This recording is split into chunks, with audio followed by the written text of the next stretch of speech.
Hello, everybody. If anyone's here. Here we go.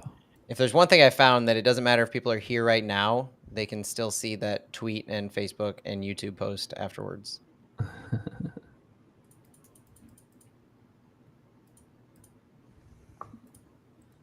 What happened? Oh, no. Oh, come on. What'd you do now? I lost our... Oh, okay, I'm going to restart.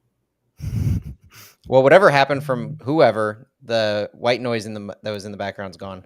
Nice. Oh, yeah, I turned my mic off. Oh, Sorry. It's still my air conditioner, so Phil, if you could pull that, or do you want me to just stay muted as much as possible? I don't think it's not that loud. You're good. You're good. Unless it's me. I have my ceiling fan on. It could be me. No, it's me. Okay. You were up earlier. Figured it out. Why is this doing this? All right, I'm going to restart it. We'll just be a couple seconds here. nothing like dead air when you're on a stream. Yeah, right.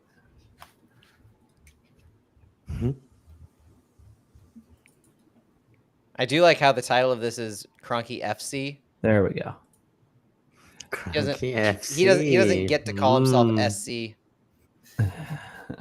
No. He doesn't even know this team exists. Let's be honest. So true. You're talking about the Rapids, right? Yeah. Does he own the Avalanche? Yeah. Well, technically Josh does, but yeah. Okay. Yeah, I couldn't remember. I couldn't remember who the actual, like, if he did one of those transfer things. Yeah, technically Josh owns Denver Nuggets and Avalanche, and he owns the rugby team or MLL team. Oh yeah, or cross team, and then Stan owns Rams, Rapids, and Arsenal. Yeah, and there's got to be another team or two that we forgot. I'm sure there is. Yeah, surely. I'm sure there's another team or two that he's forgot. It's a footnote in KSE's ledger. You know it's true. Okay, one more time. I'm going to try something, and then we're going to get started. Nope, it's not working. Los Angeles Gladiators.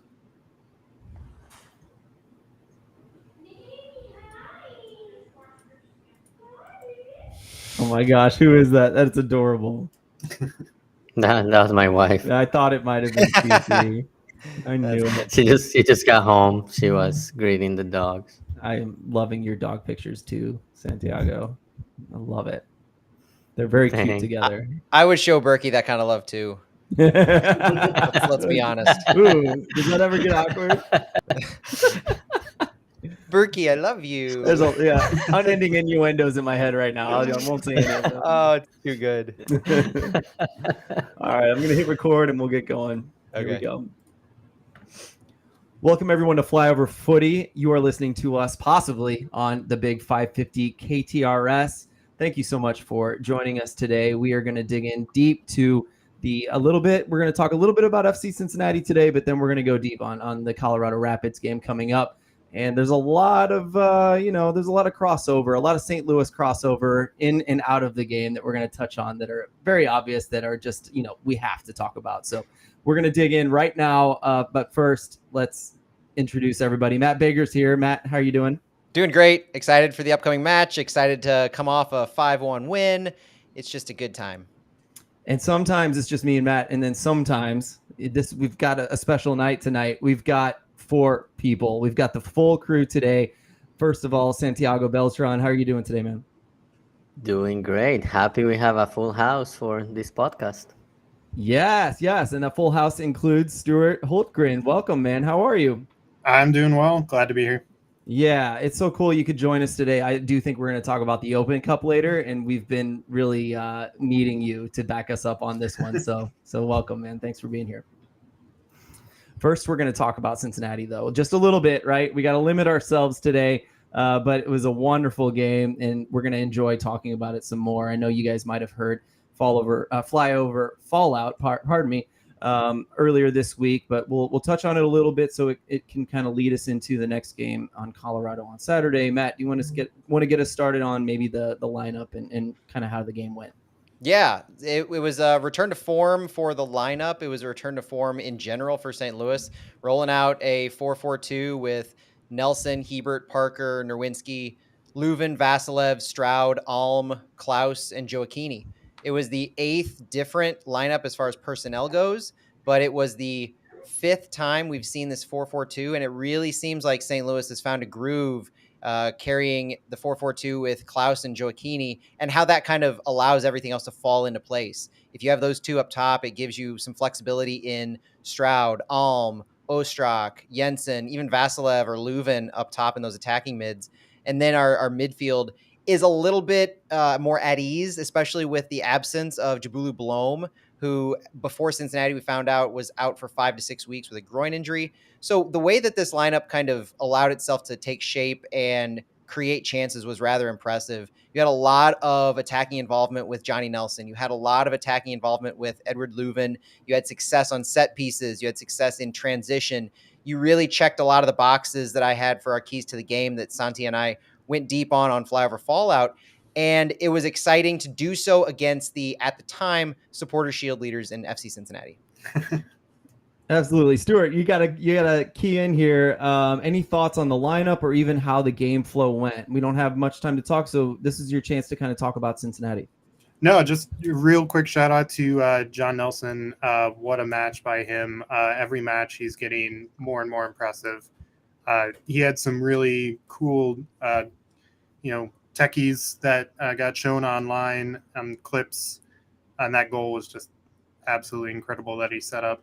I mean, that's one where that's a 10 out of 10 game for me by John Nelson. What do you think, Santiago? How'd the game go for you? No, great game for sure. It was great for me. It was great to see Rasmus Alm doing so well. Yes, assisting in a goal, participating in another one. Then that own goal that obviously because of the way it happened is an own goal, but basically it's his goal. So it was great to see him doing so well. He had been injured. Previous games he had been alternating starting on the bench. So it was great to see him having that performance. And Carnell talked about Alm mentally being ready to go. So knowing what he was able to do coming off of his knee injury, and it just makes you even more excited about what he's going to be able to do carrying that forward. Yeah, and he was out for the games that we struggled. And I don't know if those two are connected, but we can Sounds like you're connecting them. There's a correlation, which is a limited statement, and I'd like it to remain that way for now. But I think my only thing I'd like to ask you guys, because I think we have a few minutes to kind of talk, I'd like to just ask you, the XG was pretty close on this one, and the goals weren't, there were a lot of deflections and kind of weird goals. One deflected off the goalkeeper's head into his own goal. You know what I mean? So, was this a 5-1 win? Was it closer than that? Did we dominate? And does this prove anything about St. Louis SC more than the other games? I think it proves that we can capitalize on opportunities when they're given. And Carnell had a quote today saying that he agrees with Pat Noonan's assessment, the FC Cincinnati coach and St. Louis native, that it wasn't a 5-1 scoreline in the way that the game flow reflected. But he says we took our chances really well, and that's what counted on the day. We reflected back positively on the performance and just try to repeat the performances of Portland and other successful away games, which we also had some rather low XG compared to when the goals that we put on the scoreboard. So I think it just speaks to St. Louis able to put the ball in the net when we're in not the most opportune opportunities, if that's a thing. But it really means things like Nico Joachini's goal, where it is very quick. There's no clear cut path to a goal. You have to be very technically savvy in what you're doing there. Same thing with Jared Stroud and Edward Leuven, like those hard strikes that they had off of rebounds and second chances. Those are low XGs. So you're scoring really good goals into the corners when the XG and the stats say that it's not likely that you're going to score these. But we've seen consistency in their ability to do that on these kinds of shots. So you're going to see kind of an ebb and flow and an evening out of XG. But I do think St. Louis has a numerous amount of games in them where they're going to overperform their XG. I like those thoughts. It was a very balanced answer there from Matt. Santiago, what did you think about how close this game was? Does this say anything about St. Louis compared to the other games? So yeah, maybe that 5-1 scoreline, it's it's not like what the game was. Obviously, City took all their chances, converted in most of them, but Cincinnati didn't create a lot of offense. They were in the box quite a few times, but they weren't shooting or creating any dangerous opportunities. But to me, it shows that St. Louis can compete with the top teams like Cincinnati. So that was great to see. And yeah, the scoreline, great. It's great to see the team taking advantage of the opportunities. But as Matt said, those things could even out, and there could be games where none of these five will go in. So yeah, it was great to see. Regardless, it was great to see 5 goals from the team. Stuart, any last thoughts about the game? I mean, with how the crowd was, how amped up everyone was, it just didn't feel like this one was in doubt. Maybe I'm a little too optimistic on this one, but as soon as that first goal went in and people finally got to see it at home, thanks Apple TV, it was St. Louis, and things will go one way or the other, but it really felt like it was domination to me. Where it was, Santi said they had possession and they had chances, but they never looked like they were really going to finish. And their one goal was really just, cleanup goal consolation goal when the game was well out of hand. And we even could have gotten a couple extra goals toward the end. So, I mean, I don't know how anyone can't be over the moon with that game. I had no issues with that game. Everyone played awesome and just still on cloud nine.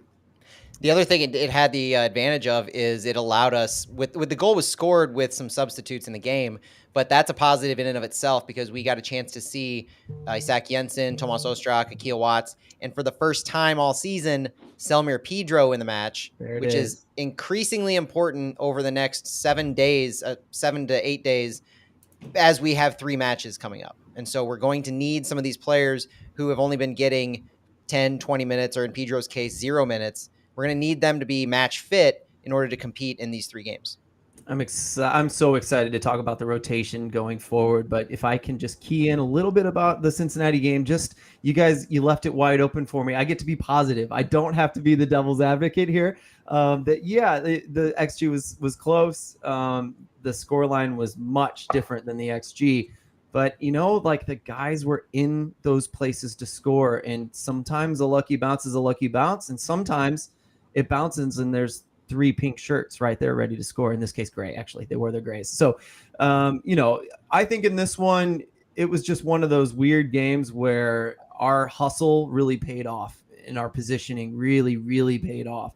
And yes, there were deflections, but I'm with Stuart. I was on cloud 9. I felt like we really beat a quality team. Even though they were missing some key pieces, they're still a quality team that hustles just like we do. And so it felt good to beat them, a team that defends well, especially based on the last couple of games that we've had against really quality defensive teams. That was really encouraging for me. So those are my thoughts. Sometimes I kind of get to kick in here some of my thoughts, and we're going to move on to the next phase. You're listening to Flyover Footy on the Big 550 KTRS. Thank you so much for joining us. We're going to touch on the press conference, some quotes that we got today. Santiago and Matt were both there. And so, Matt, would you like to kind of get us started on that? Yeah, and one of the things we learned today is an update on 2 of our injured players. So the big thing is we're following Jabulu Blom, who at this point is still out for an estimated 4 to 5 weeks with a groin injury. We're still following Joachim Nilsson, our vaunted Swedish center back, who has yet to play and is expected to be out until at least late May. But today we find out that Blom has been on a bicycle, and Carnell had a very witty joke about he's on a stationary bike, so he just didn't reach the training field. It kind of just stayed stationary. Joachim Nilsson is on what Carnell called 100% body weight running, meaning he's not using any kind of technology to limit the amount of weight that he's putting on himself. He can kind of run on his own now, which is a huge step for his knee. And the next step for us we care about is his return. we hear he's going to be reevaluated late May, and all Carnell had to say is you have to ask the medical department for that one. So no update on timetable for his return. Beyond that, it was a lot of looking ahead, and a few of the quotes that we're going to get into here in a minute are relating to last year, as we use a big opportunity that St. Louis City 2 had last year to inform how this coming weekend might go. So, Phil, do we want to get into the preview of Colorado and what City 2's importance was? Yeah, well, Santiago, did you want to say anything about the press conference today or anything you saw in training before we move on? No, we can go into those quotes from the press conference when we start reviewing this Colorado game, which I see here on the notes that it has a very particular name. What is it, Matt? Lead us in here, Matt. So we have a rivalry with Colorado. Why would we possibly have a rivalry with the Colorado Rapids of all teams? It's the Kroenke Classico. I like alliteration, as everyone is who doesn't forced to know at this point. The guy who came up with Flyover Fallout. Yeah. I think it's perfect, and it has a good ring to it. And it aptly describes why we care about this game. If it wasn't for this aspect to it, it would just be a first place team against an 11th place team. Yeah. It would be no different on the hype train than Real Salt Lake was. It would be that kind of a match. But this has that little extra pizzazz to it. It has that extra history to it that transcends soccer, that transcends sports to an extent. I'm preaching to the choir, I have no doubt, on everybody who's listening to this, but we all remember what happened with the St. Louis Rams, why they moved and how they moved. It's not necessarily the concept of a sports team leaving, because St. Louis has experienced that in our history. Cities experienced that with clubs. It's a part of the issues that we have with sports in the United States and globally to an extent. But the way that he scorched earth St. Louis on his way out, cannot support more than 2 teams. The economic viability is just in the tubes. The population is dwindling. It went beyond sports. It was personal at that point for every single person who has civic pride in St. Louis. So for all the people who consistently say, and even after the Rams lawsuit was settled, for all the people who consistently say, get over it, like it's over, stop it. No, it's not. It never will be, because of the damage done to the civic pride of St. Louis. And it's always going to be a stain that exists for that man. When he has a sports team that we get to go up against, it's a special, unique opportunity. And it doesn't matter if it's one-sided, doesn't matter. It's just how we feel and how we need to almost protect the honor of St. Louis, so to speak, on this national landscape. And yes, we're probably the only ones driving this narrative. It's not going to be talked about on MLS 360. It's not going to be talked about on Extra Time. But it's something that we care about because it's part of our history. Yeah, Stuart, I'm going to need you to join us on this one. What are your thoughts on this game coming up here? Oh man, I love Stan Kroenke just like every St. Louisan. To be fair, Stan Kroenke probably does not realize that he still owns the Colorado Rapids. Rapids are a MLS 1.0 club. For people who don't know, they won the MLS Cup in 2010, I believe. Wow. Yep. And their stadium was one of the first round of soccer-specific stadiums that got built in MLS. Right around the time that Sporting built CMP, Rapids built Dick's Sporting Goods Park. 2011, 2012 timeframe, they moved out of Mile High Stadium. And at that point, the rage was building stadiums not in the downtown area, but in the suburban outlying areas. And the whole idea was you have appeal more to the suburban soccer mom demographic. And where a lot of MLS 1.0 teams have kind of gotten a little stale, Rapids were for a while, and now they seem to have a little bit of a rejuvenation in the last couple of years. But no, this is one, like Matt said, every single year that we play the Rapids, we will want to beat them. There's a little extra spice to it. Otherwise, yeah, they're just a little bit more of an exciting team than Real Salt Lake every year in that Rocky Mountain High club. Yeah, there's only one home game where I'm making a sign for this one, and so I look forward to some kind of Kroenke sign. I think maybe we need to get some help on what we should all bring for that game, but I'm looking forward to it for sure. But that's not the only reason. I think things got a little spicier against the Rapids when City 2 played them in 2022 last year. We didn't just play the regular team. They brought in all the ringers, and I don't know if it went the way they expected. Matt, would you like to lead us off on this one? Yeah, and the reason we bring it up isn't just because it happened, but it was a centerpiece of the press conference today. Bradley Carnell brought it up himself from an unrelated question. And Carnell's quote to this is, "It's a great challenge to go at it one more time against another opponent we know really well. Played against them at City 2 and MLS Next Pro as they rolled out their entire first team against us in an international window." He says, "We have good memories of going down to Colorado." And Kyle Hebert, in his comments, he was very specific. So I tweeted out that he either watched tape on this or he has the most photographic memory of any man possible, probably both. Hebert saying they rolled out so many of the guys that we're going to see. We scored the first goal, thought that they were the better team in the first half. They had more possession, but that kind of fit our style. They scored in the second half. We scored right after, up 2-1. And then they scored in, he called it like the 98th minute of 5-minute stoppage. Basically, him and his team was also questioning if the game should have been called, like we as fans were watching that, and knowing that Next Pro has penalties. So they won. And he noted too that any given match can change because the Rapids 2 team ended up beating City 2 later that year at City 2's home game. But this is clearly a game where there is history, and it's a unique history because it's one of those, we always reference back to City 2 as the building blocks of City. Quite literally, this match started in 2022 with City 2, where on June 8th, we went over and we saw a lot of their first teamers. Jossie Zardes was on the Rapids at the time. He played in the game. Kellen Acosta was in. Kellen Acosta, Barrios, Yarbrough, I mean, Moore, all these guys who feature, or Abu Bakar, all these guys who feature or will feature against us this weekend. And you're having an opportunity to scout this team against your system and your style that you played them last year. So there's not a whole lot of turnover between style and system from the Rapids last year. So that's such a unique and interesting opportunity. It doesn't surprise me in the slightest that they would spend so much time referencing back to it and likely watching the film. Right. Yeah. Watching the film, it's still relevant, isn't it? And maybe more relevant since we're going to see a lot of the same guys. Santiago, any memories from that game that you have, or if you want to lead into what we're going to see against them on this weekend? Yeah, not only playing against them, but also playing in the altitude, although Carnell has basically not given much credit to that. He says, yeah, playing in the altitude doesn't really impact the way we plan or do things.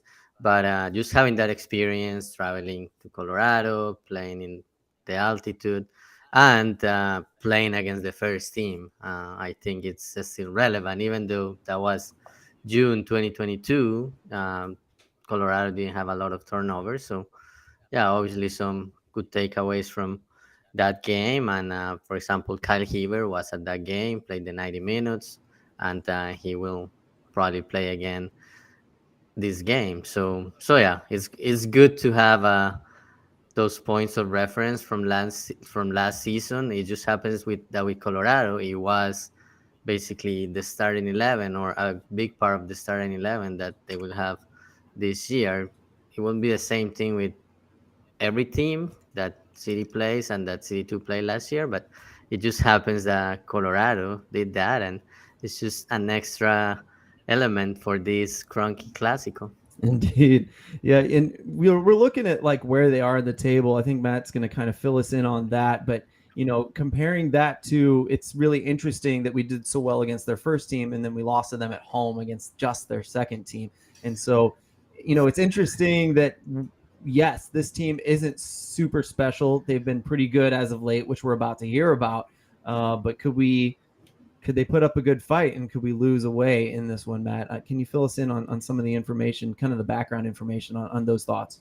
Yeah, so coming into this match, we touched on how we were in form after Cincinnati. So coming into this match, St. Louis sits first place in the entire league. We're the Supporter Shield leaders after 8 matches. We have 18 points and a 6-win, 2-loss, 0-draw record. We're 3-1-0. That's 3 wins, 1 loss on the road. And we have a plus 11 goal differential going into this. We've scored 20 goals and only allowed 9. Colorado, on the other hand, sit 11th in the West. They have 7 points with 1 win, 3 losses, and 4 draws. They have not won yet at home, and they have a -5 goal differential, having only scored 5 goals in their 8 matches.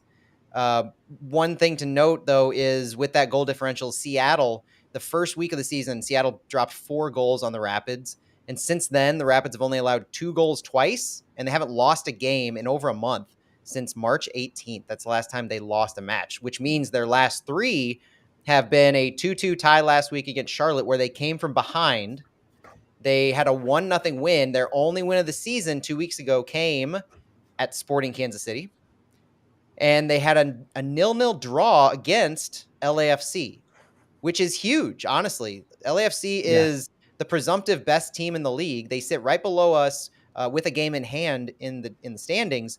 But to be able to blank LAFC was rather impressive. And the last thing I'll say on here is a quote from Bradley Carnell, where he's saying Colorado's unbeaten in their last 4 games. They've come up with a style and a structure to be competitive and combative at the same time. 0-0 against LAFC, fought their way back with Charlotte.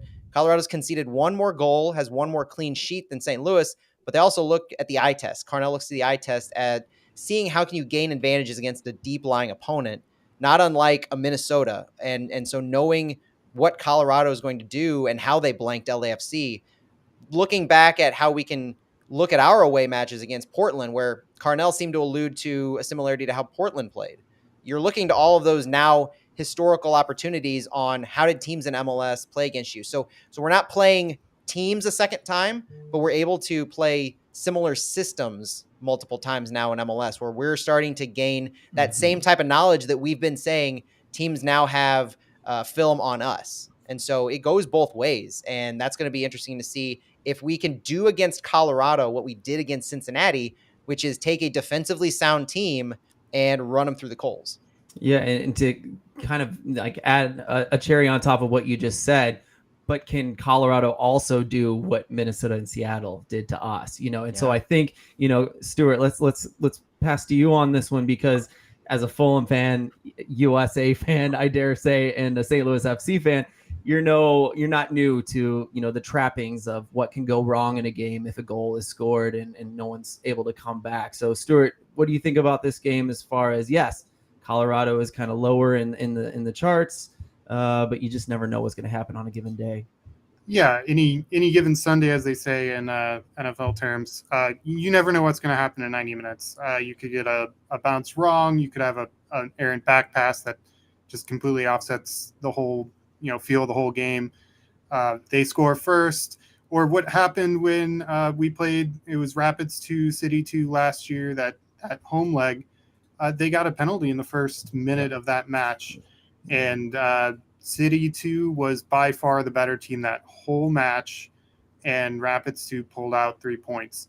And that happens, and those are the really, really frustrating games that you play every year, and you look back and they kind of dig under you. But ultimately, if you have a game like that, you have to learn from it and build on it. And if that's what happens with Colorado this weekend, I know this team has the right kind of leadership with Tim Parker and Roman Berkey to learn from that.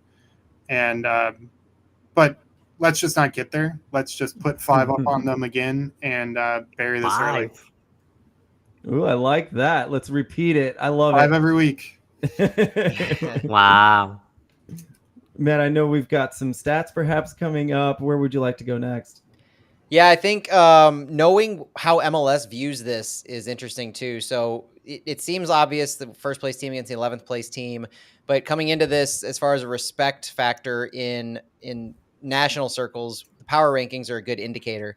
St. Louis being 3rd in the power rankings and Colorado being 20th in the league, 20 out of 29 teams.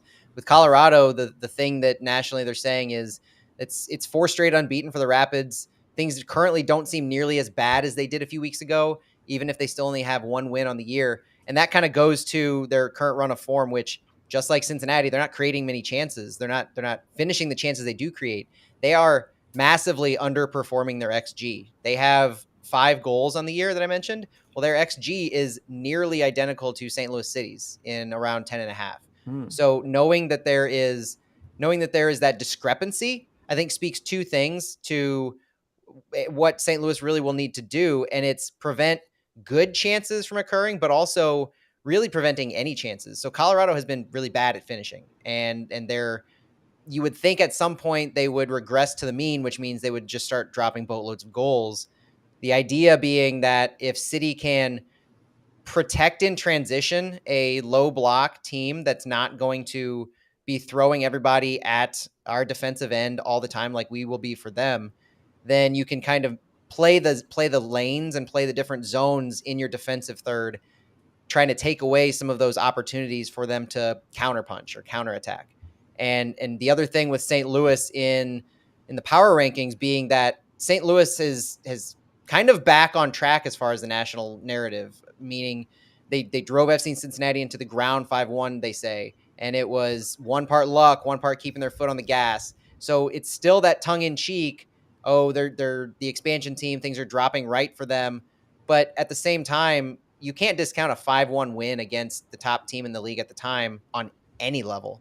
And so with that in mind, I think St. Louis just has to continue to play their style. And we heard Bradley Carnell say too today that the last 2 days of training have been what he calls the best 2 days of training of the entire season.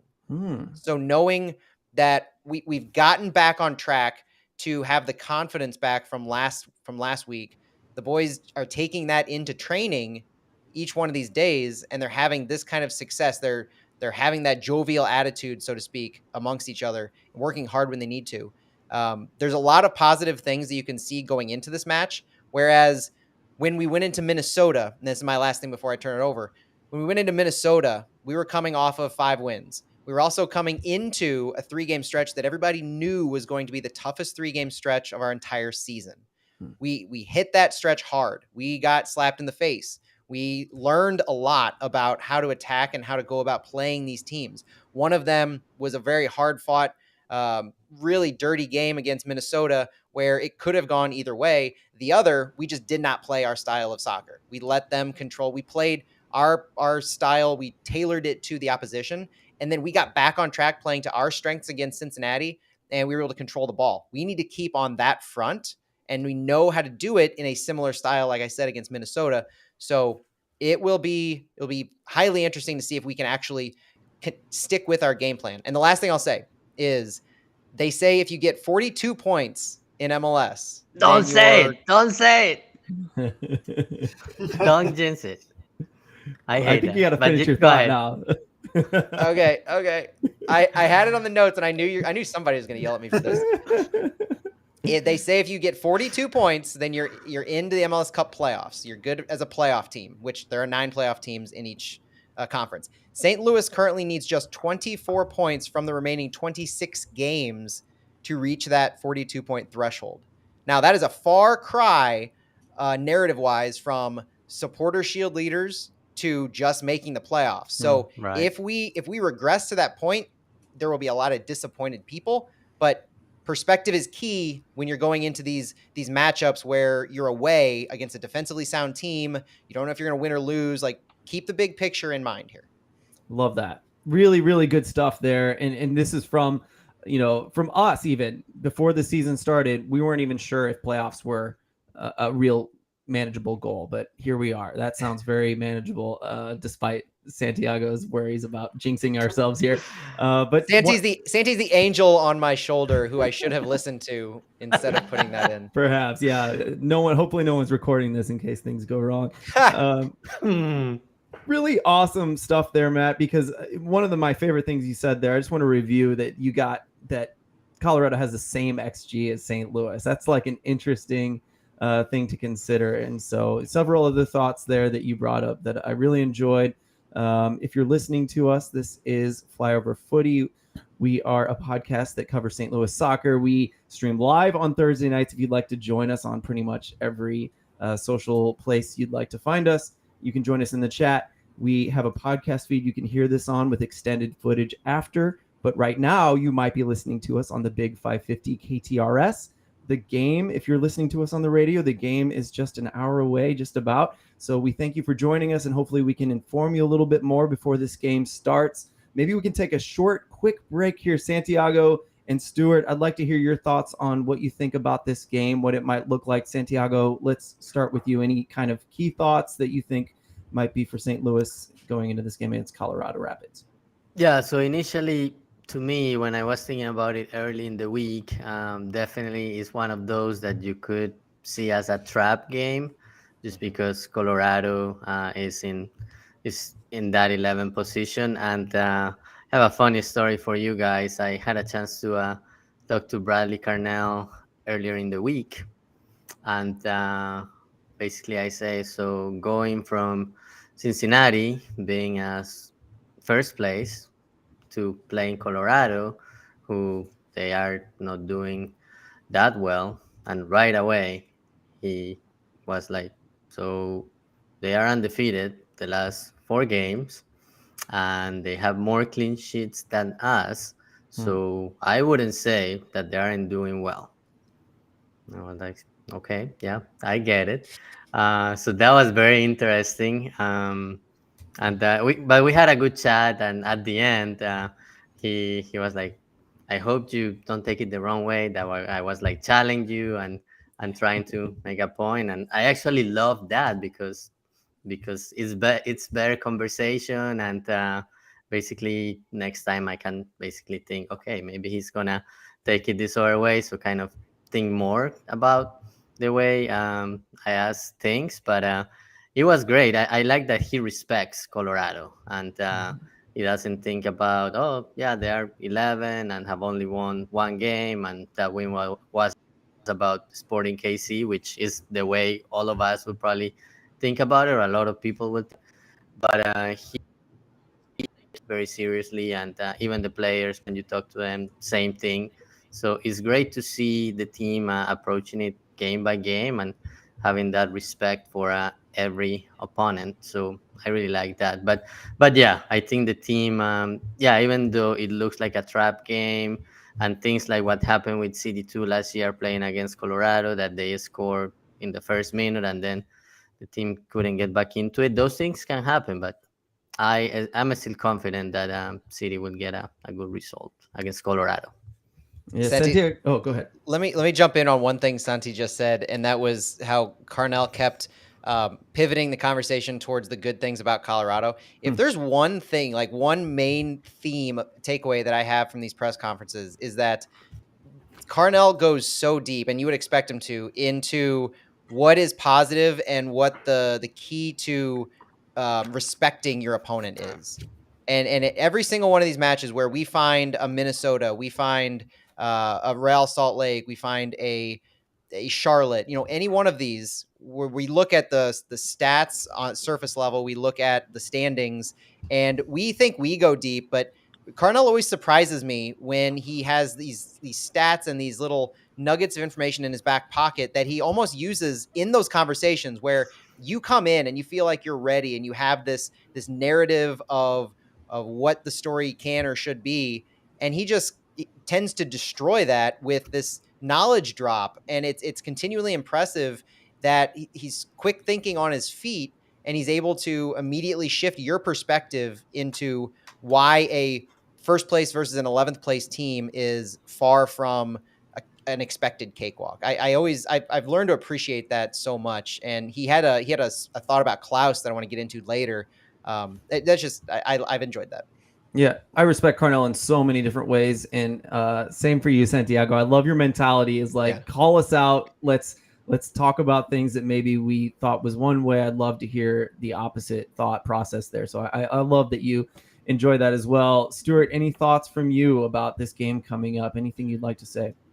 One thing that I just noticed that might play in is Brian Acosta is on his 4th yellow card of the season, so he's 1 away from a suspension with yellow card accumulation, which I believe MLS still does 5 for the first suspension and then a suspension after the next 3 yellow cards. That's what it used to be, at least. So curious to see if he lays off the gas slightly or plays a little bit less aggressively this match, because their next MLS match is against Vancouver, and maybe that's one that they try to focus on and get a few more points out of. But they also have an Open Cup match coming up against Colorado Derby against the Northern Colorado Hailstorm. Hailstorm, yeah. Yeah, so a USL League One team. So hopefully they will win. That would be fun to see them advance. Yeah. Always rooting for David over Goliath, right? Except for in one Except for, circumstance. except for when we're Goliath. Matt, we've got a lot of information we could cover here, and so I'm going to give you the ladies' choice here. What would you like to kind of move to next? Let's go injuries. Let's talk injuries. And from Colorado's perspective, I'm reading up on their injury report. They have a suite of players who are hurt, and questionable is Steven Baltashar. Other questionable is Brian Galvin. Out. Cole Bassett's out. Moise Bombito's out. Jack Price, we know, is out. Abraham Rodriguez. And there's one more that's a very interesting out for them, but for a different reason. And I'll let Stu take that one. Dantuma Torre was waived by Colorado Rapids today, and that was he was a younger homegrown player, 18 years old, kind of looked as a up and coming player in their organization. He played for Rapids 2 last year, and he tore his ACL last August for Colorado, and he hasn't played since. And the official reason he was let go was for personal reasons, but some Rapids fans are saying that it was kind of a classless move by a Kroenke-owned club, which shock there. So, that's a little bit of a surprise. You never want to see your young guys, still only 18 years old, leave your club for whatever reason. Yeah, and I want to say, too, that this is perfect. I'm glad I got to talk about this. Jack Price is a guy that was famous for being just a stunner in the USL Championship. And honestly, he moved up to Colorado, and it didn't take him long to become the same thing for them. And so he's a central midfielder that kind of runs the show, has a good engine, almost like a Paris Hilton. Oh, my goodness. Lewis Hilton, right? Louis Hilton. I remember that more than his first name. How can you forget about El Motor? No, I mean, that's what I'm saying is I should have just said that because I was blanking on his first name, and I remember El Motor. El Motor, not El Tiny Puppy. Yeah, thank you. But anyway, Jack Price, great player. He's out as well. Bombito is a Generation Adidas center back, and they play with 3 center backs. Cole Bassett is someone that should have been something amazing for them. He hasn't been amazing yet, but Cole Bassett's an interesting one though, and him being out, I think, is a big deal for the Rapids. They don't have a player who has more than 1 goal on their team, and Cole Bassett has one. So having him out in the midfield, I think, is a pretty big loss. He's the 3rd highest rated player on their team from a game by game basis. That to me is probably their biggest loss on their injury list, as far as who would have been a danger to City this weekend. Just came back from on loan from Feyenoord in the Dutch league, Eredivisie. So, quality player there, and we wish him the best as Americans, of course. But a big loss for them. Matt, anything else we need to cover here? We got plenty of time if you want to. Rapids are pretty healthy otherwise. I think some of the key information to know about Colorado is, I mentioned that their XG is a lot higher than their goals scored. But as far as situationally, they have the lowest expected goals off of set pieces in the entire league, and they have 0 goals scored off of set pieces through 8 games. That's hugely important because set pieces have historically been a little bit of a question mark for St. Louis, and to know that that's a weakness of Colorado is helpful. St. Louis also, while we have 84 high turnovers forced, we're second in the league in that, meaning in the attacking third, as we maybe turn the ball over or are on defense, we force turnovers in the 2nd highest rate in our attacking third. We've created 18 shots off that, and we have 3 goals. A lot of those are familiar with the quote-unquote back passes. Colorado, on the other hand, only has 54 high turnovers forced. That's 30 less. They have 7 shots created and 0 goals off of them. So this plays into what Carnell had said about a lot of the time Colorado might turn the ball over. It's in their defensive third. So if you think about how those 2 stats juxtapose against each other and how it plays into Carnell's statement of Colorado, when they turn the ball over, they do it in their defensive third. That's huge for us. That creates those opportunities to do what we've been doing best, force high turnovers, create chances off of those, and really put ourselves in good position with Klaus, Gioacchini, and you would presume Alm or Stroud to finish a lot of those. So when I look at what could end up happening here, I could easily see another scenario where there's a low XG just based on how we would create some of these transition shots off of high turnovers forced. But at the same time, we've shown a propensity to be able to finish those. And that kind of leads me to one thing I want to say about finishers being Klaus.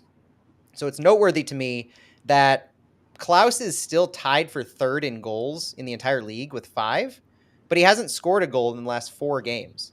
The last time Klaus scored was when he dropped 2 on Real Salt Lake. And so I asked Carnell about that, where last week Nico Gioacchini gave us a quote that was talking about the striker's mentality. And we covered that on here, looking at the confidence and in the zone and how a striker is very fickle in their form. And as national team fans, we know so well how an informed striker can change everything. When you're not in form, everything's in flux. So I asked Carnell about, is it anything you think of with Klaus having gone 4 games without goals, but yet able to be one of the league leaders in goal contributions? Because while he's not scoring himself, he's facilitating for everybody. He's still top of the league in goal contributions. And we saw that to a T with 2 assists against FC Cincinnati. And Carnell's response to me is, again, taking another lesser known stat and tossing it back as a reason why my thought process was not necessarily wrong, because I wasn't implying that he is an issue for not scoring goals. But Carnell said Klaus is number 1 in the league in possessions in the opposition box. If you think about possessions in the opposition box with the stats that I just gave about high turnovers forced and our attacking third, Klaus is number 1 in the league in possessions in the opposition box. Carnell goes on to say he's now trying to find little angles and moments, and that a striker rides on waves of emotion. The best strikers in the world have a sense of, I want to be the guy scoring the goal. And he also mentioned how Klaus has the highest sprint meters out of anyone in the team against that last match against Cincinnati. And he caught himself here. He caught himself saying, from a DP center forward who has the right to, and I think he was going to imply that Klaus at that stature could argue that he has a right to walk around or not hustle every single moment. And how many times have we seen a DP striker do that? But instead, he changed his mindset to say, Klaus is someone who's totally bought into what we're doing. He gets himself into a fitness point where he can last the full 90 now, and he's sprinting back to set pieces for the betterment of the team. He's putting the team first over himself, and it's only a matter of time before he gets rewarded again. I love hearing announcers gush over Klaus's defending and his sprinting. It's one of my favorite things in a game. I just want to add one stat to yours because it backs you up even more, Matt. I would say Rapids are middling in all of their stats, practically all of them, except they're really bad. They're third to bottom of the league in interceptions and duel percentage. I didn't dig as deep as you. Those are very natural, normal stats, but it backs up everything else you said about them losing the ball in bad spots. They really fit our style as far as we fit them, rather. So it should go well for us if we play the way that we should and the way that the season has been laying it out for them to play as well. Yeah. I think it's time to do guesses on projections on what we think is going to happen. Santiago is what I meant to say. Santiago, would you like to lead us off on kind of a guess at the formation and score, and then we're out of here? All of us will do this. Sure. Formation-wise, I don't see any changes. I think it's going to be the same team that beat Cincinnati, sticking with the 4-4-2 with Klaus and Gioacchini up front. And in terms of a score, I'm going to go out of what I usually do for away games. Usually, at least for the first few games, my prediction had been always a tie, which worked well for the first 3 games because City won, but then the 4th game against Seattle, we know what happened. So I'm gonna go with City 2-1. Okay, Stuart, what do you think? I'm gonna also go with City 2-1, and I'm gonna say John Nelson and Akil Watts as the goal scorers. Oh, Akil Watts. Okay, do you think he'll play in the midfield in this one? I'm gonna say he's gonna sub on. Yeah, I like that. Matt, what do you think? I do think we're going to stick with a 4-4-2. I had the exact same lineup. One thing I was wondering is I think Carnell's the only reason I wouldn't say 4-4-2 is Carnell had some allusions to or alliterations to the Portland game where we ran a 4-2-3-1 with Leuven up top. But I don't think that we're at a point where we can sit Nico Gioacchini. I just don't see a way to take him out of the lineup. And the way that Alm, Stroud, Gioacchini, and Klaus performed that last game, I don't think you sit any of them. I think you keep Ostrak in your back pocket. You keep Miggy Perez in your back pocket as some of those game changers that could come in. Same with Selmer Pedro and Akil Watts. They're going to need more minutes as they get ready to gear up for a likely Open Cup transition and rotation. But I think we stick with that 4-4-2. And for a final score, I'll say 2-1 as well. And I think we'll go with Klaus getting on the books. I think this is his match to bounce back. And I'm still riding that Indiana Vasilev goal. I keep thinking this is the game for him. And he was a guest on Tom Timmerman's podcast, and Timmerman is so far 2-0 with guests on his podcast scoring goals. So I'm gonna ride that bump. I love that. That's interesting. So I'll just say that I think it's going to be 3-1. I would love to see an Ostrak goal. I've been waiting for it all year. I know there's been one, but anyway, I want more from him. And I think similar lineup to what we saw last week. Who knows about the wingers because they rotate so much. But I think if it's someone that we think might need minutes for development reasons, all those guys are going to be saved for the Open Cup. So I'm not worried about young players or players that need minutes. I'm worried about starters and winning this weekend. So that's my thoughts. And we're all out of time. So we got to sign out here. We are Flyover Footy. Thank you so much for joining us today. You might be listening to us on the big 550 KTRS. Enjoy the game, everybody. Let's go St. Louis City for the win. Go City. Vamos. Okay. We're out on the recording. Great job, everyone. Thank you so much. We did it. All right. When was the last time we had a 4-man show? Feels like forever. Never for the radio. It's been a while. So this is... Yeah, not for the radio, Oh, for man. sure. I was nervous and I shouldn't have been. You guys were amazing. You kept us on track. I think we had one earlier this year Home with opener, the four maybe? of us.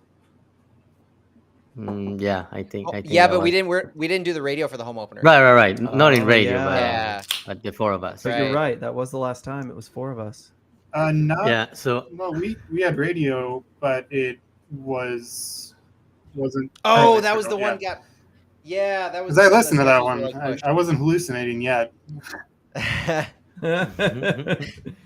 That was when the basketball was happening and they were changing the time slots. Oh yeah. Okay. That's what it okay. was. right. I forgot it. That was So- the week where this like suddenly out of nowhere became a radio show. So Right? I liked Stuart Stoughton and Akil Watts' goal Me too. because Carnell mentioned that today that when CD2 played Colorado, Akil Watts score from outside of the box. He was like, "Oh, he scored a banger on Yeah, that game." So maybe history will repeat itself, Stu. Yeah, that was a pretty amazing shot he had. I feel like John Nelson's got pretty good range too, and we haven't seen him pull the trigger too often. If you can't tell, I'm as someone who wasn't the massive John Nelson fan at the beginning of the season, I've really warmed up to him. I'm with you too, man. But it is really interesting how little of our attack goes down that right side. But do you? Oh, yeah. we'll take all the questions you got. Yeah, Jonathan. somebody just asked if we're taking questions. Oh yeah. We do have some to get to that were asked on Twitter, so we'll make time for that. Unless is this X-Wing John? It might be. I don't know X-Wing John's real name. That would be awesome. So are we blocking out about 35 minutes for Tam and Gam and Baker? Are you breaking out the whiteboard over here? No, Yeah. I've been getting efficient longer, with it. That's a longer No, that's- webinar. that's not a- We're here like for an hour and a half. No, That's not a dig on I you, was- Matt. That's just how ridiculous Tam and Gam are. I was telling Phil I need to figure out how to do how to clip like segments of the pod because I could just take a clip of that MLS 201 pod we did and just like copy and paste anytime anybody says explain Tam or Gam to me. Right. I bet I could get it in under 3 minutes though at this point. I mean, we did get a Zach asked if you could explain Tam, so Oh, so it's legit. I Like thought I he have a was reason joking. to talk about it now. But he probably isn't. Oh, You never Buckle know. up. buckle up. Here we go. No, I'm going to hit record, though, before I forget. So I'm going to hit record, and we'll do the... Is that how you want me to bring in the second half? I'm by recording, so that explaining we're Tam the starting. game? Welcome to the wind down, everybody. We're going to talk about Tam now. We had a question in chat as we were doing our first segment. Matt thinks he can do it in 3 minutes. Ready, set, go. You All got right, so 3 MLS minutes. Yeah, let's do it. MLS has a salary cap, and it's about 5.2 million right now. It's going to grow each year with a CBA agreement. The 5.2 million is a hard dollar salary cap, so that's how much you can actually spend on players when you're talking about the dollars on the books. So MLS also has these fake money systems that only exist in MLS that allow you to spend up to around 10 or 11 million dollars in real money. But if you pay a player, for instance, $1 million, so the player receives $1 million, you take $500,000 of TAM, targeted allocation money, and you put that down on the player's budget charge, so that on the salary books, the player is only costing your team $500,000 against that 5.2 million actual salary cap. So each team gets a bucket of money, GAM and TAM. General allocation money is flexible. You can spend it on anything, any type of player. You can spend it on a low dollar player. You can spend it on a high dollar player. You can spend it on a player who's making the maximum salary. TAM is only available on players who are making more than the max salary. Max salary in MLS is about $651,250. So if a player is making more than $651,250, but less than the max TAM, which there is a maximum TAM, the most amount of money you can pay a player without them being a designated player, is $1,651,250. So $1 million on top of that. So you can use TAM in that space between the max player charge and the 1 million plus the max charge. GAM is you can use it on anything. And so we're seeing a shift into MLS teams getting more GAM and less TAM because it's more flexible. And you can also trade this within MLS only. You're going to see trades that happen of $200,000 in GAM for an international roster slot. So you're trading an MLS mechanism for another MLS thing in an international slot, which is creating artificial scarcity around international players in MLS. I think that wraps it up. That was way less than 3 minutes. That was basically 2 minutes. That was impressive. It was 2 minutes or maybe a little over. I didn't start the stopwatch until a few seconds into it, but yeah, it was probably 2 minutes, 2:05. Well done, Matt. Yeah. Sometimes I black out when I'm talking, and so there's a moment where I'm like, I think I'm getting too in the weeds here, but I got to keep going, otherwise it's all gonna fall apart. And the good thing about it being 2 minutes is you can listen to it 5 times, and it's still only been 10 minutes. So I almost made the joke okay, Matt, this time in English. Yeah, seriously. I think we can go back to our regularly scheduled discussion on Colorado and Open Cup stuff now. Well, Jonathan Himmelberg, that was asked by Zachary Johnson. So thanks for that question, Zachary. Thanks, Zach. We actually have a MLS 201 show. Go back and look for that one because it's really good about explaining that if you really want to get into the weeds on it. But shameless self-promotion too. That was the show that they touted in STL Mag when they did that podcast feature that they had us in. They were like, that's the show to get started on. So MLS 201 that we did, I believe last fall, Phil, I was really proud of that. Yeah, I was about to be like, thanks, Matt Baker, for how good that show was. That was all Matt. But Jonathan Himmelberg also asked I love this question, if we wanted to see more depth added to the roster, what position do you think we need it most? Someone asked this on Twitter too. It might be the same guy, I'm not sure, but he made the good caveat, like, ignore how good everyone's been, forget, hurting someone's feelings, because we got to put that aside. We all love this team and we think everyone's been amazing so far, but where would you guys add depth to the roster? I was thinking about this one earlier, and I'll just make mine quick and let you guys talk. I immediately thought of right back. And now it's because I'm looking at, if we assume full health from everybody, like we don't need to add a center back. I don't think we even need to add a defensive midfielder because Blom is going to be there. But I don't really know, beyond Akil Watts, who we would have at right back. And Akil Watts is also a really good central midfielder. So there's flexibility in what Watts has, but there's not really a high quality right back depth to me that's strictly right back and has that expertise in that attacking fullback role that I feel we would need, like a Selmer Pedro has to back up Johnny Nelson. every other spot I can see almost too deep.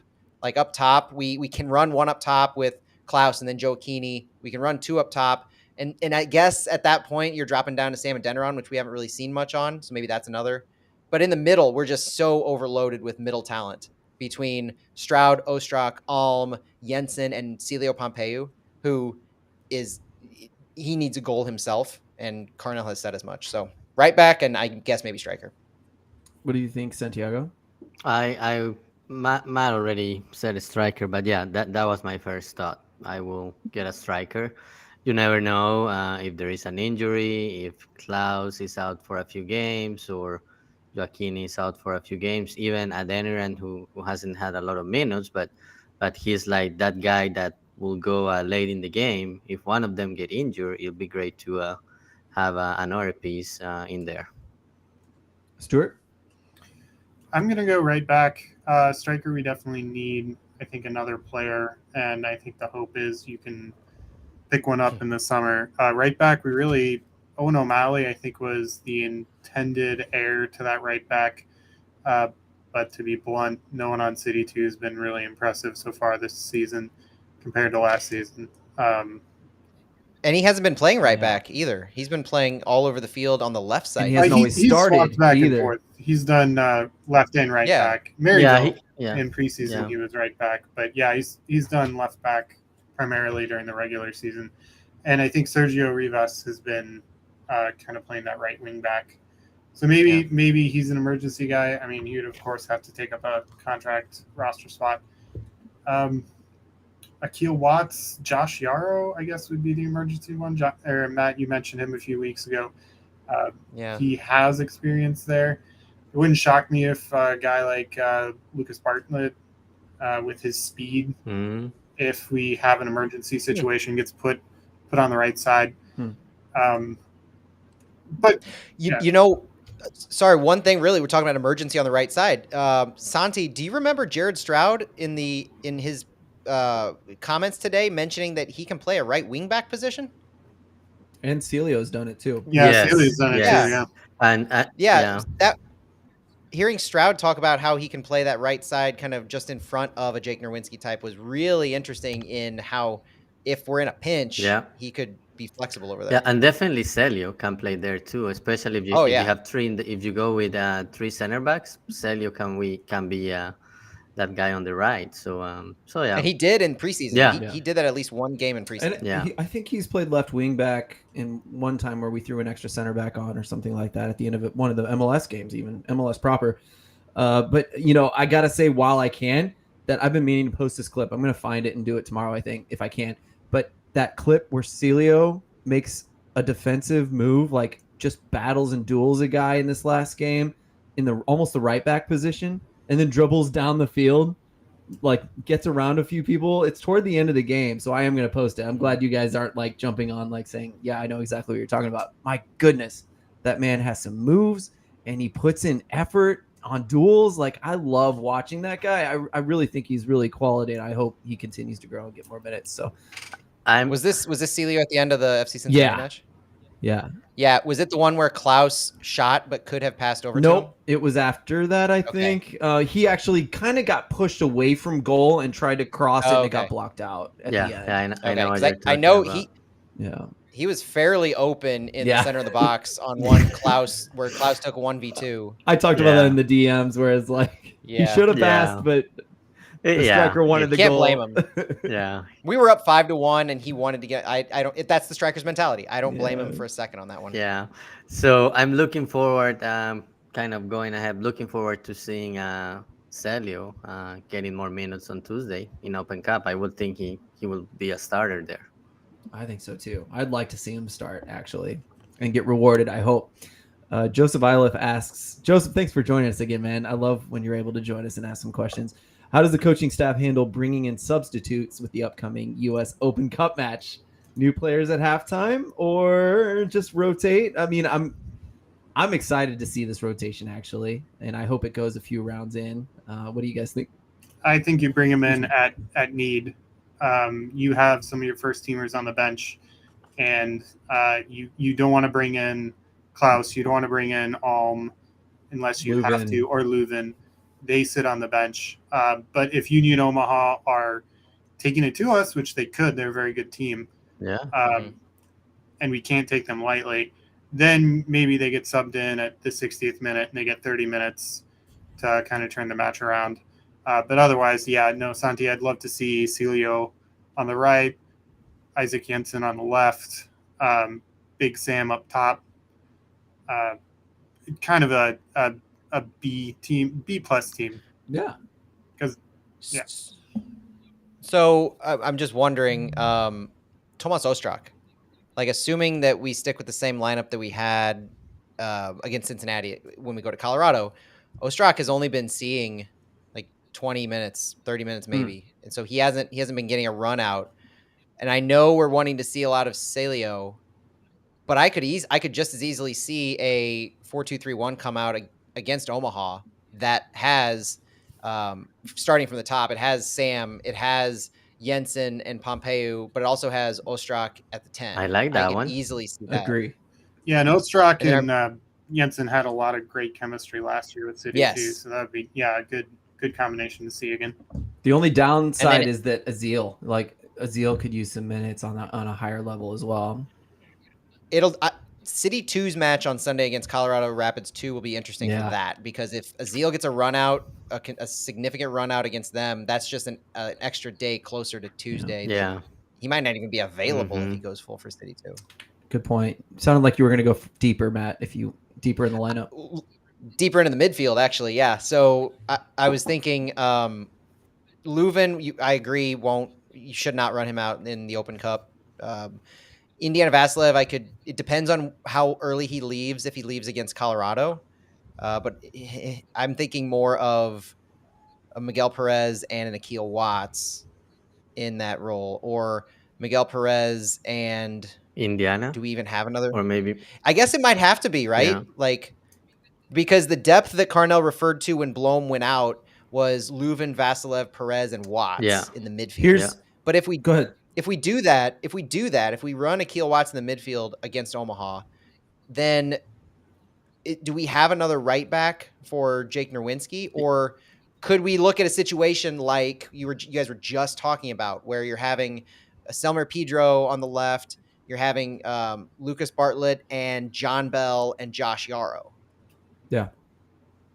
So assuming full rotation, which to one thing I forgot about is Kyle Hebert mentioned today, or maybe Carnell mentioned it. Kyle Hebert played all 3 matches last year for City 2 around that Louisville Open Cup match. So he played the weekend before, he played against Louisville, and he played the weekend after, all 90 minutes of all matches. So it's not unheard of for a player of his stamina and caliber to play all 3 of these matches, especially a defender who we have in our system historically been keen to leave on the field. I think it's fine. And I've heard a lot of pros talk about when they're doing Premier League. I know this is higher level, but it's applicable. When they're in the Premier League and they're playing Premier League and then Champions League, Premier League, Champions League, like they just play every 3 games. They don't always even practice in between, and they do it. It's just normal. It's considered normal for a soccer player. At least it was. But I want to bring up a big point here. I kind of thought, well, you were talking about the midfield. Do we blood Schneider in MLS finally? And then I think it leads us to, and I know I didn't do research on this. I was going to, and then I thought I saw Stuart posted about this. Matt's usually on top of it. Roster rules for the Open Cup versus MLS. Can we pull up Schneider? And maybe you guys can dig into this a little bit. Yeah, we should be. I believe the roster rules, you just have to be roster compliant with your parent club. And he's on loan. But since he's on loan under an MLS contract, I believe he should be eligible to play in the U.S. Open Cup. Would it mess up anything with the season-long loan? That's the gray area, though. We would have to recall him from loan to be roster eligible with his parent club. That's how I understood it. And then would that mess up our extra Bartlett call-in roster space, right? Well, the gray area that I don't know is Schneider is on official loan. Like, with that official loan comes his international slot. And so we currently have 2 free with him on loan. If we were to recall him, like, I don't know the flexibility in recalling from an official loan to an affiliate club for the year, because we could conceptually recall him and then send him right back on loan after the Open Cup. And it would free up because really at the end of the day, we need that extra roster slot, international slot rather, for the summer transfer window. So if we have that ability to recall him and then send him back on loan to free that roster slot up before the summer transfer window, it's fine. It's all a wash. But if we don't, if we recall him and he has to stay, and that's that one-time loan and it's over after you recall, that's an issue. We need to get Josh Hakala or Jake Silic of the Cup US on here to answer some of these questions. I'm actually going to see if Josh has time for us next Monday or Tuesday, so we'll try to get that going.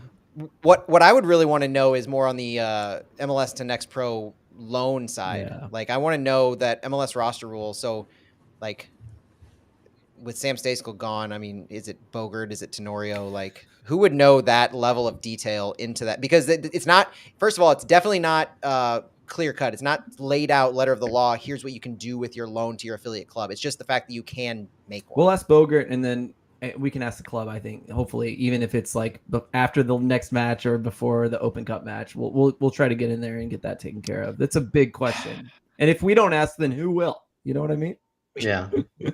Should have asked It's today. our nerdy questions. Yeah. While really on YouTube, it looks like we talked about Joachim Nilsson earlier. So he's still out and he's coming back. He's doing well, but listen to the show a little bit earlier on the podcast and you'll catch that answer. Sorry, we're going to move on for now. Ashley Sell. Ashley's been with us a few times. Thanks, Ashley, for this question. Are we getting a show before Tuesday? Or are we getting predictions tonight? I should have read that before I said it online. But yeah, I think I'm going to try to get another show in before the next thing. What do you think, Matt? Go ahead. Sorry. Well, Santi and I think, are still going to be doing the Flyover Fallout on Monday. I'll be getting back from Colorado Monday morning, so we're still good for that. Maybe we extend it for the Open Cup. How do you feel about that? Yeah, I mean, I think we could either do a little bit of an extension and kind of call it, or we could just record one and release 2 episodes or something. I don't know. Yeah, we'll figure it out.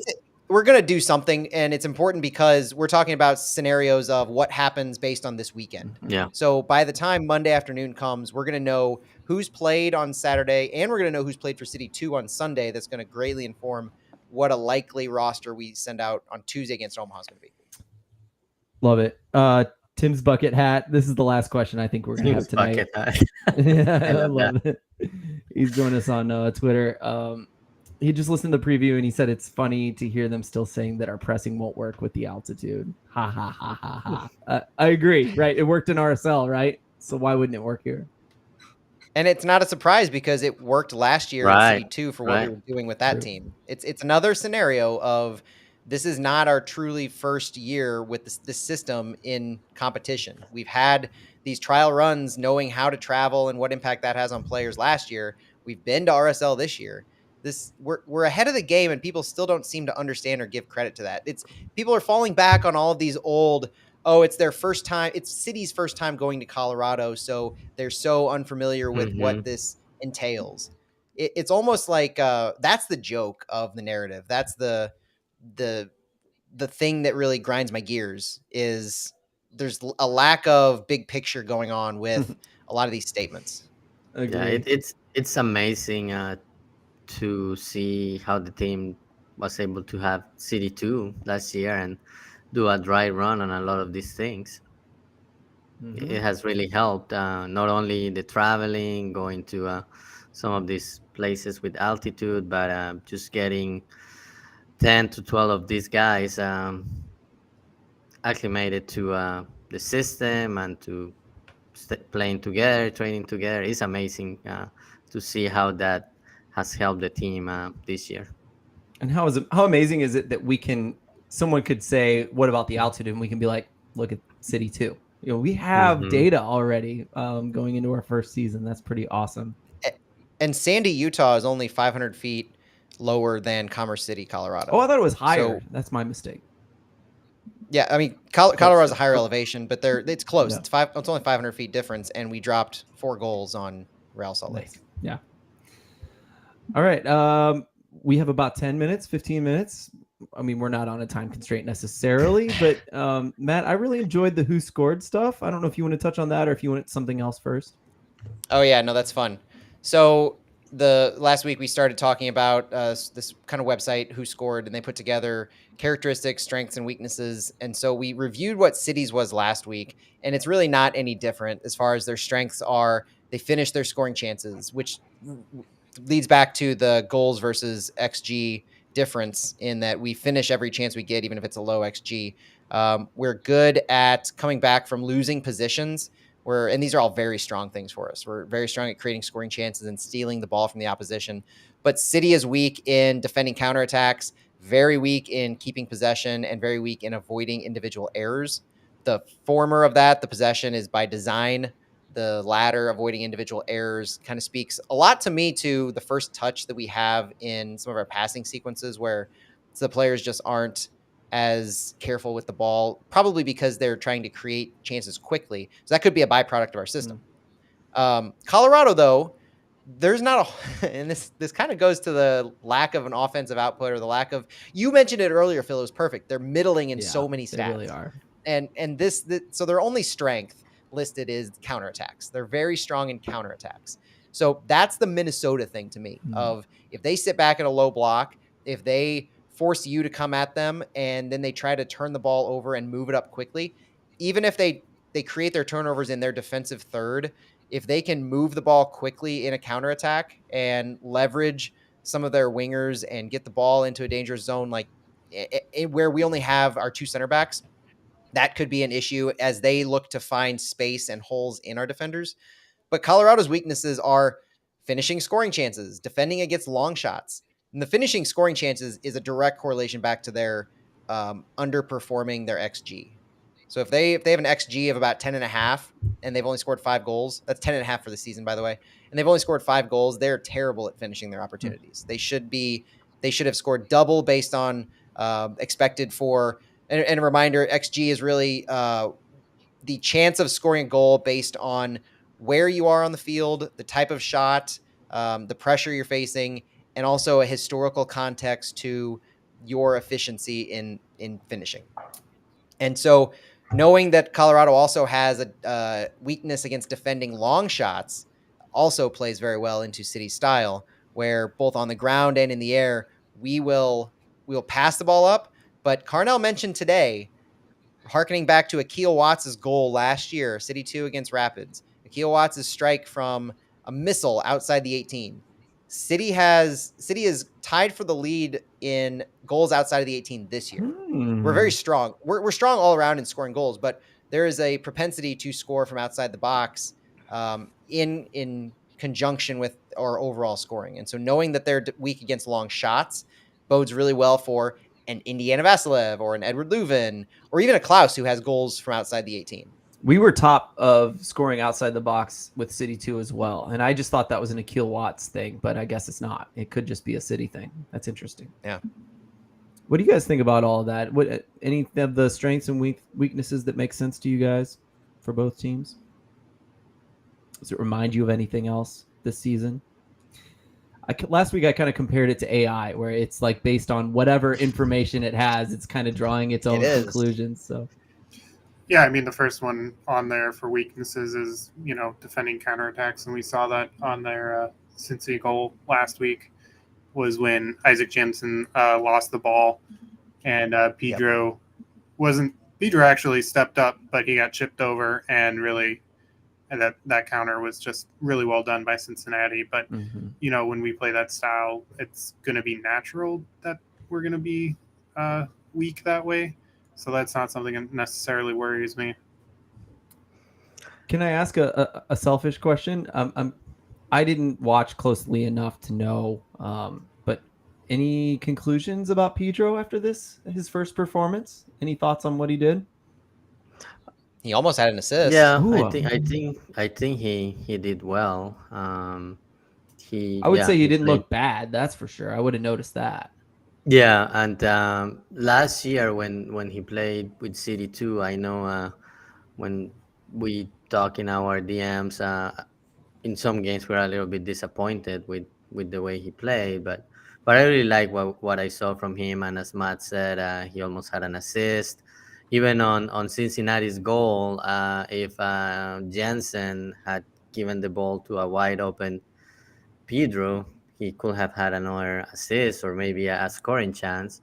But no, I think he did well, and I expect to see him on Tuesday playing against Union Omaha. Very quick, because I don't want to forget one thing that caught my attention about Colorado.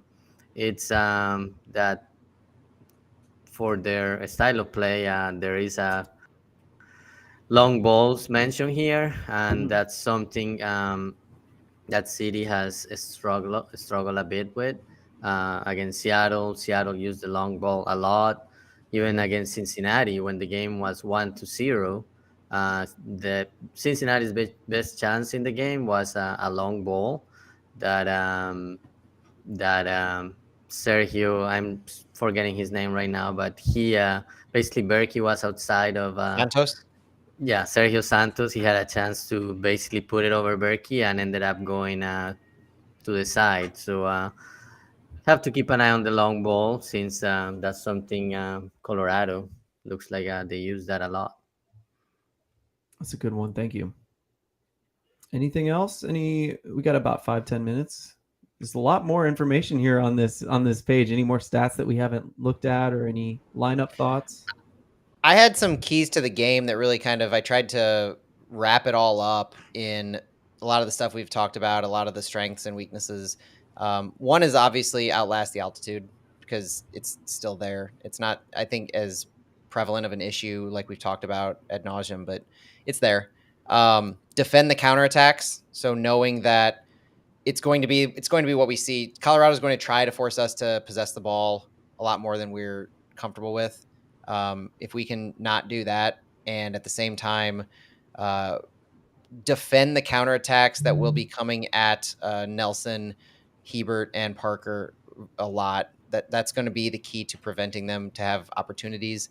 For us, we need to create quick chances in behind their defense. So as they're going to drop a lot of players into the box, and if we can find space, and if we can't find space, then we need to be using our wide attacking mids to break them down, delivering strong crosses. So pulling them out of the box and creating some of those chances if we need to in around the 18-yard line. And so having some of those crosses or second chances, especially because we know we can win duels. We need to win duels. That's another key. But if we can have some of those second chances, similar to how Stroud and Leuven scored their goals, where they were true second chances, bouncing back to players near the outside of the box, that's where the bread and butter, I think, is going to come for St. Louis, and why players like Leuven or Vasilev or Klaus are going to have a lot of opportunities to send some strikes in.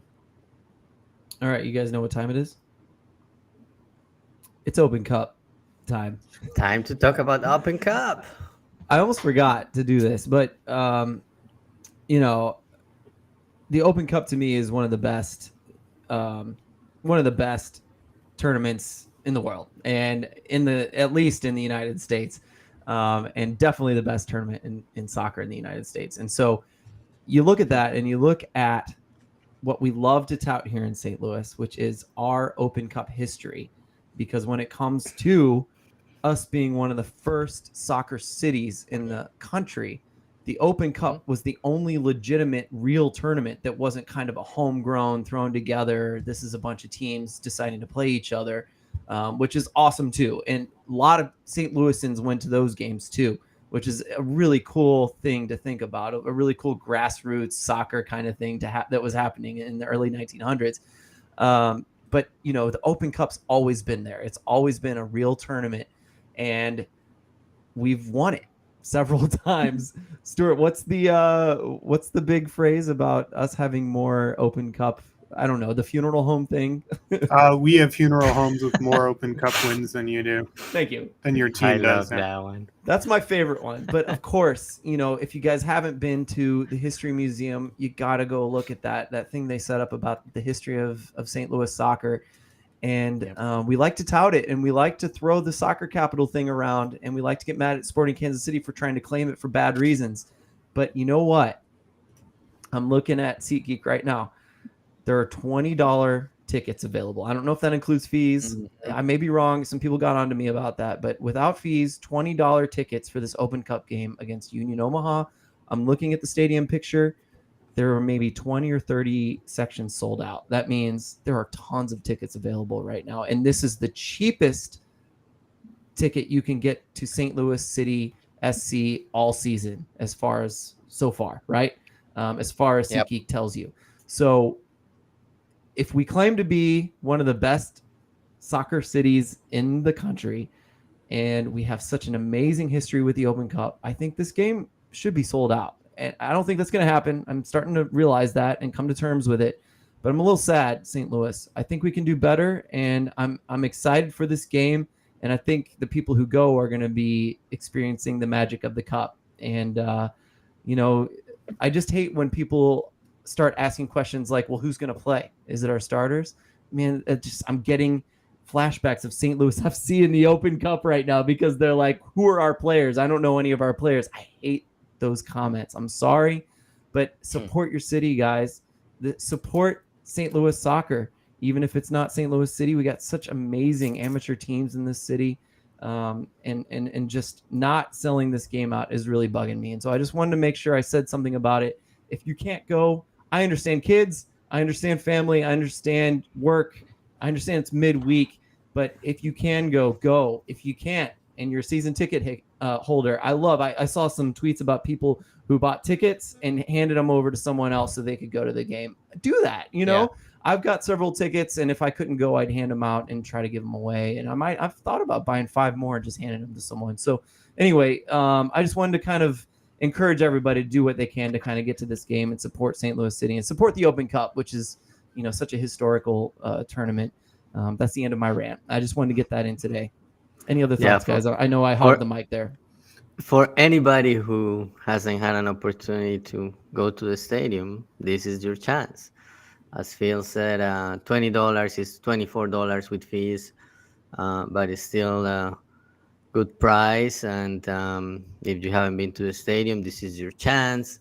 I hope there is a good turnout. I don't think it's going to be a sellout, but I hope people show up and support the team regardless of who starts the game. It will still be competitive and a good chance to be at the stadium for anybody who hasn't been. Yeah, the stadium piece. So I was all up about City 2 selling out the tickets that they had because I figured there is a massive wait list that exists for City. And I attributed some of that to the stadium and the newness of it all and wanting to be in and wanting to see that. And a lot of the secondary market ticket prices being because people want to be in the stadium. They want to experience it for the first time. I had a real strong bucket of cold water when that section that was open that could have sat, I think, 4,000 maybe, 4,000. or 3,000, Yeah. but it only sat less than 2,000 at that first City 2 game.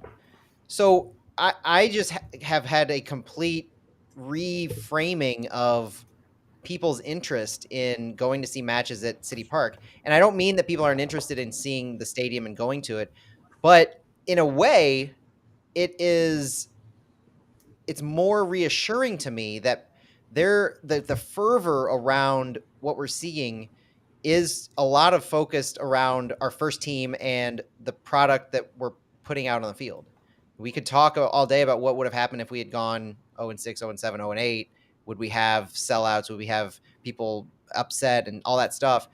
But the fact that we're having these constant sellouts for City, we don't sell out the 3,000 or so seats for City 2 at all, not even close now.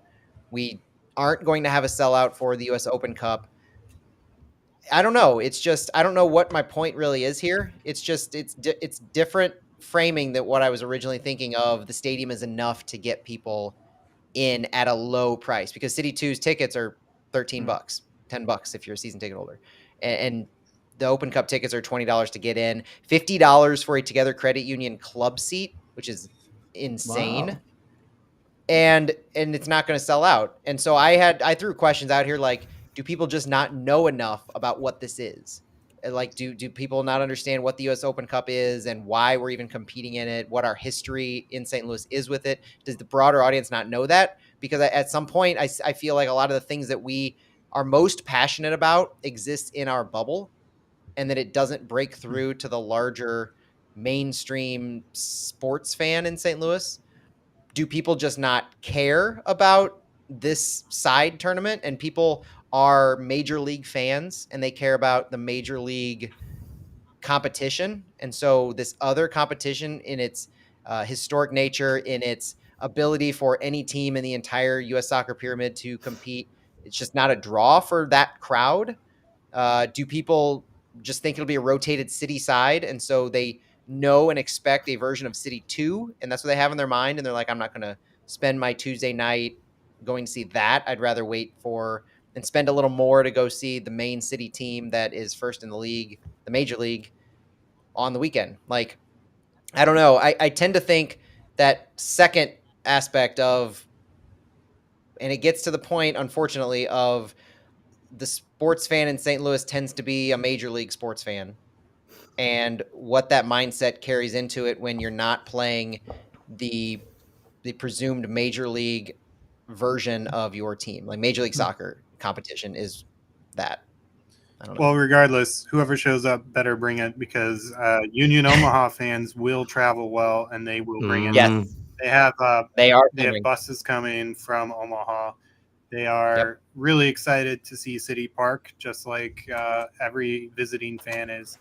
And for anyone who's not aware, if you don't know what the U.S. Open Cup is, the easiest way to compare it would be just think March Madness a little bit on steroids, because you have amateur teams, you can have bar teams of just friends get together, can qualify, and you win a couple games, and you get to play against an MLS team. And how incredible is that? And sometimes those bar teams beat the MLS teams. Sometimes the USL teams or the NASL, just lower league teams underneath MLS, sometimes they win. Sometimes they make big runs. So it's the ultimate Cinderella story you can get in U.S. sports is in the U.S. Open Cup. That's why we feel so strongly and so passionately about it. How long before the National Soccer League gets in play? National Soccer League? I think they're working on their third round of NFTs right now. I had to. I'm sorry. That's well said, Stuart. I'm glad you were much more positive about it. And I agree with you. That's the best way to think about it. But just to wrap that up, I also was surprised how many people still don't know what the Open Cup is, and there's no judgment there. I actually think that might be that's on us. Maybe we need an Open Cup podcast episode. I think maybe in the off season we need to hit that up pretty hard and do as deep a dive as MLS 201. So maybe we'll do that. Well, real quick on the selling it front, Stu, don't give everything away, but if for a typical fan, either of City or who just knows City and MLS, are they going to see carbon copy the exact same thing that they're used to seeing with no other bells and whistles when they come to this match against Omaha? No, I mean, they'll see some things that we bring and we present, but you'll also see a normal march of the match. I know Luligans, Punks, Florida Noise, Santos are planning some things.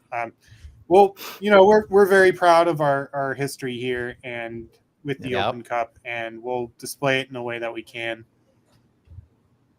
It's special to see, I'll say that. So one of the things that hooked me initially with St. Louis FC back in 2015 were those Open Cup runs, because they provide, from a lower league perspective, they provide something that is entirely special and entirely different and new. From a St. Louis perspective, it's something similar, and being able to, let me liken it to Cardinals fans who love to look back at the history and glory of the St. Louis Cardinals and their 11 World Series champions, their numerous Hall of Famers.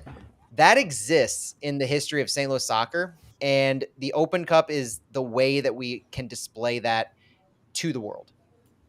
Agree. And on top of that, when I was obsessed with the Cardinals, and I knew like every good player in the AA, AAA, and even lower teams. And so this is a good way to like really get to know the players that are up and coming. Like, we are going to use those players playing for City too, and the goal is to do that for multiple reasons that we can go into in another time. So, if you want to nerd out about your local team, that's the best way to do it. But that's it from us tonight, guys. Thank you so much for listening. We're excited to talk more about the Open Cup. Excited to talk more about this Rapids game after it happens. Hopefully you guys feel a little more educated, and we've had a good time together talking about nerdy soccer stuff. It's Phil, Matt Baker, Santiago, Stuart. Thanks for listening. We're out. Bye-bye.